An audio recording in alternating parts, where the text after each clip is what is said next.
If AI and robots don't solve our national debt, we're toast. I actually believe crypto is a currency of AI. We spoke about earlier how soon enough all of us will have multiple agents, AI agents working for us. They're going to inform us, they're going to support us, they're going to make transactions on our behalf. So worldwide, there will be explosion of financial transactions 24/7. The traditional banks, the SWIFT system, they cannot support that. So crypto will play a bigger and bigger role in the age of AI. What is good, y'all? What is good? Thanks for tuning in and welcome back to another episode. And it is time once again to talk some XCM. But before we get into that, y'all already know it's time for that roll call. Shout out to the Patreon Telegram members, the most solid squad anybody could ask for. YouTube channel members, I see we got some new ones in the house. Welcome, welcome, welcome to all the new viewers, all the new subscribers. Thank y'all for tuning in. And last announcement before we get started, BTCC Perpetual Futures Trading. Save yourself some ducats on the fees. Don't forget to break all the buttons. And now let's get into this Onyxcoin. AI at your service. The age of AI has arrived, but it has not been the grand entrance that many were expecting. A patient persistence has proven much more effective. You are now tuned in to Shook Focus, and it is time, Previously on Shook Focus. The ambitious project introduces a state-of-the-art Layer 1 blockchain network designed to cater specifically to banks, financial system providers, and financial institutions. It says currently Visa processes about 24,000 transactions per second. Goliath's commitment is to achieve that or better. Now, you know it's got to be better or we wouldn't be here, right? Now you can add smart contracts to the work and embed royalty definitions and eliminate a lot of middlemen. Blockchain AI agents are not just glorified bots. They are autonomous entities capable of making decisions, executing actions, and learning from outcomes independently. Those such as the AI agent from Onyx protocol have the ability to facilitate users in easily deploying tokens, moving assets, and performing other tasks while having access to their own agent-specific wallet to conduct transactions. It's time to shake the focus up. Sick of being sick and tired, tell me if you had enough. Yeah. It's Shook's in the building now, we ain't missing nothing. We gon' catch you if they gotta run. Onyxcoin, one of the most universal finance cryptos in the space. It's my hope that people have taken the time to understand the utility that it brings and to see how the team has somehow managed to stay ahead of the curve in almost all things crypto. In this video, we're gonna take a look at how some recent and upcoming changes represent that. The countdown to Goliath testnet is over. But more importantly, once fully underway, Goliath, which is the layer 1 for XCM, is expected to handle approximately 100,000 transactions per second. And it would have to be pretty beefy to help Visa outpace its old network as advertised. But our first stop on this train is going to be Nerdville. Because by now you become pretty familiar with the announcement of cyber attacks. Everything from retail stores getting hacked to phone companies showing almost a yearly inability to protect your data. But Goliath and other blockchains like it that are being developed by these fintech companies who've had the opportunity to observe these hacks and experience some of their own, they now know how these systems get compromised and are designing with security right from the start, not coming in and adding protection on top of a vulnerable system. It's described as Byzantine, which is basically resistant to tamper. Marshall Hayner gave us a good description of that in a previous video. There's no central leader for transactions, which makes it DDoS resistant. And they're going with no DNS, which is just the friendly name system. So no fake .com names or similar attribute spoofing. They're using TLS, so no session hijacking if you heard of that. And also, what I believe is most important, no single player can block or restrict transactions. It takes a vote. Token holdings are going to be very, very important in this new economy, especially for the projects that have governance build outs. But moving on from the cybersecurity speak, There's also this topic of different compliance setups, MiCA and things like that. This is a large generalization on my part, but MiCA covers a lot of the sustainability and energy efficient requirements. XCN has already been preparing for that. A Goliath-based ledger offers low operational costs, eliminates the need for energy-intensive consensus like proof of work, and there's no special hardware requirements. This reduces capital and energy spend. MiCA also requires that you have a white paper. XCN's got a white paper for like every idea they throw out, let's be honest. And they would actually care about MiCA. Remember the acquisition of Onyx or Chain Europe? Plus, the Goliath mesh was also designed with GDPR in mind, which is another EU regulation. And speaking of regulations, this all fits right in line with Chain coming back to help with adherence to ISO frameworks. Yeah, just in time to get ready for the November conversation. So by now you might be starting to see these awkward yet strangely smart moves they've been making to stay ahead. But thinking back to the intro, that AI piece, it's been on my mind since the OnyxAi agent rolled out. It's designed to do exactly what was described in the opening video. The OnyxAi agent can make transactions on your behalf, it runs 24/7, and can even get into full-on portfolio management. The emphasis on cybersecurity we just got done with makes a ton of sense now. Because in the grand scheme of things, following the build out, these AI agents, and not even just OnyxAI, will have full governing rights over people's finances. Everything is gonna change. And we have digital ID mandatory to work in the UK. Yes, you heard that correct. And we know that's biblical. And a lot of people say, what's the big deal? Your ID is just going digital. They have no clue. Because then your money is becoming digital. You're going to have a digital twin. You're going to have AI agents working for your digital twin. And then if AI agents are programmed to only deal with other AI agents, they're only going to deal with your digital twin and not actually you.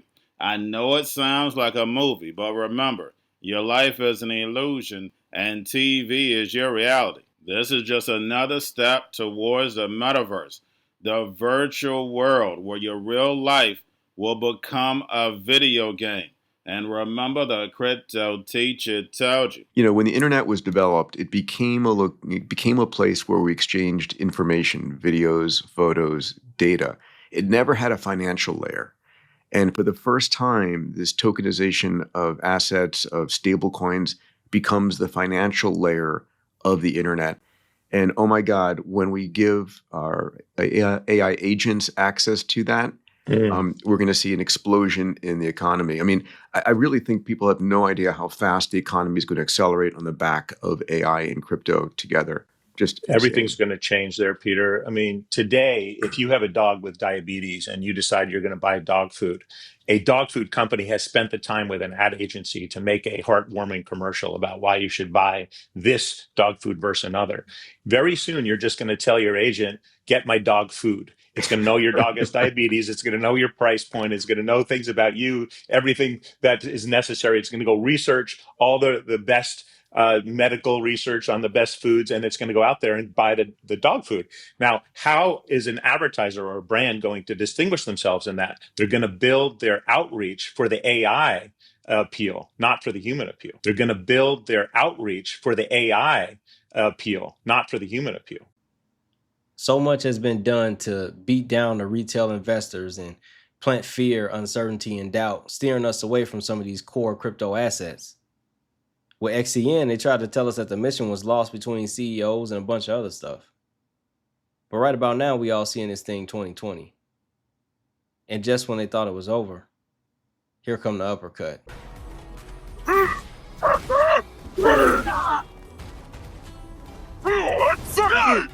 It's all or nothing! Sit down and shut up! I've had enough. By now, everybody should be familiar with the release of the Onyx point system and the talk about the cards. Holding certain assets or completing certain bridge actions earns you points. Those points are then given some sort of reward value, and in the case of Season 1 Onyx points, participants were dropped a split of 10 million XEN tokens and got different amounts based on the amount of points that they earn. This makes too much sense because Thappial's work has not been forgotten. Some of y'all maybe haven't been around long enough to remember the acquisition of Measurable Data Token and their Reward Me and MeFi applications. The MDT ecosystem aims to empower data rewards for individual users while accelerating the blockchain adoption in everyday life through various innovations. Chain will be acquiring Reward Me, a cashback app whereby users get rewarded automatically in cryptocurrencies and digital gift cards for their daily purchases. With this acquisition, Chain will launch Chain Rewards, which is envisioned to be a flagship consumer-facing crypto super app connecting individual users and merchants across the globe through the Chain ecosystem. The app will be rebranded as Chain Rewards in the coming months, and the utility token will become XEN. Talking super apps before it was sexy, and this enterprise piece is not just for show. They would need to account for the enterprises because they may hold different asset types, stocks, bonds. They never told you they would just be swapping crypto tokens. Check it. You know, the real point of it is we think assets should just move like data. And whether it's iPhones, whether it's terminals, other types of back-end infrastructure, it should just move around as freely as data. And we shouldn't have siloed proprietary systems that can't simply move assets around. One of the key features of the Third Web integration, NFT and token management. Third Web facilitates minting, burning, and transferring assets directly through Third Web's APIs. I keep saying you can tokenize anything, but they wasn't listening to me. Tell them, Adam. Adam Ludwin, CEO of Interstellar. Are there any asset classes that cannot be tokenized? What would be the most challenging asset class to tokenize? Technically, you can tokenize anything. The real question is, why tokenize something? And the answer to that is usually because you want it to be interoperable with other assets. You want to exchange one asset for another, for example, in a foreign exchange transaction or cross-border payment, or you want to sell one stock and get cash, or trade two stocks, or put multiple assets into some sort of financial contract like a smart contract. So you tokenize something to put it into an ecosystem where it can interact with other financial products. If you're not going to do that, you probably don't need to tokenize it. What are the learnings from your experiences with Visa, NASDAQ, and Citi that can be applied to Interstellar? Oh, I just heard my name on stage. They just said my name in front of Shaq. That's weird. Why are they talking about me to Shaq? The main thing we learned is that existing financial infrastructure is really ossified. It's very hard to change.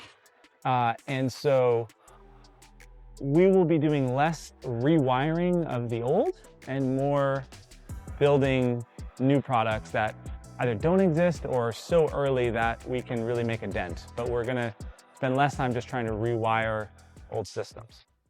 But y'all already know the deal. The fusion with the turn up can only last for so long, so we gotta bring it on back down. Bringing it back down. But recently we have been hearing a lot of news about these super apps. So what are they and why is it such a big deal? Let's take a look. Brought to us by NASDAQ.com. Super apps would serve as a one-stop shop where investors could access various digital trading and asset management services. For example, you might log on to buy or sell cryptocurrencies alongside traditional securities within the same account. You might also access staking and crypto lending products. If the super app market can establish itself, several existing crypto exchanges and brokerages could be well positioned to capitalize on shifts in consumer behavior. It may also serve to open decentralized finance applications to more investors. By the way, the acquisition that Chain made in Europe, they were already licensed to trade crypto. Phil Fritz, though, I think puts this super app thing much simpler. super apps instead of silos. Right now, crypto activity is fragmented, staking here, trading there, lending somewhere else. A key priority for Chairman Atkins is to allow market participants to innovate with super apps, platforms that can offer multiple services under one roof, with regulators coordinating across agencies like the CFTC to make that possible. Securities intermediaries should be able to offer a broad range of products and services under one roof with a single license. And that's right, at this point, you got it figured out. What we have been watching is the build out of a banking super app with a mobile phone version for the person on the go and a web interface intended for easy enterprise and banking management. Both toting AI agents ready to handle your business. And oh, by the way, when you sign up for the mobile app, you do it with your email. And until next time, don't get shook. Stay focused. And I'm out. If you can make a cross-border payment as obsolete as a cross-border email, which doesn't make sense because we never, it doesn't even conceive of that.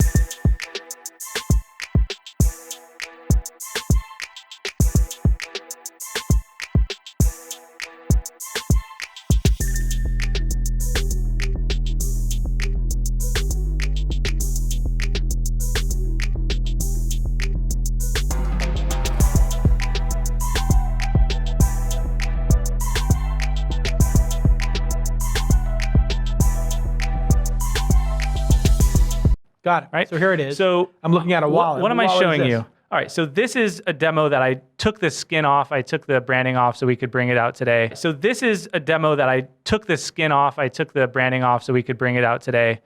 And the basic idea This looks like a wallet, like the just looks like a normal wallet, right? Like any looks sort like the iPhone wallet. That's right. The Apple wallet. Now, I see you have a Starbucks card with 26,000 points on it. Yep. I see a Delta Sky Miles. so you can see C1 on the Venture right-hand Awards. side, they don't have Starbucks, right? So No Starbucks. let's say we want to hit receive, and they're going to bring up some sort of code. This could be anything, NFC, but we just use QR. And then the left-hand side, we want to say, actually, we don't want to do send. We want to do pay. And then it's going to bring up a camera. And you can't see this on the screen, but I'm actually just going to scan the right with the left. Actually, you can see that. Now, here's the first thing that you'll see that's kind of neat. It says, what asset do you want to send? And the right-hand side doesn't have Capital One, so I'm going to send some Capital One rewards. I'll send 50 of them. I'll hit OK. And that's it. And you can see the Capital One rewards popping up on the right-hand side. And that Capital wallet One. has some type of cryptography in it. It has some type of unique identifier that's not revealed. That's right. To Visa or to the other person. Correct.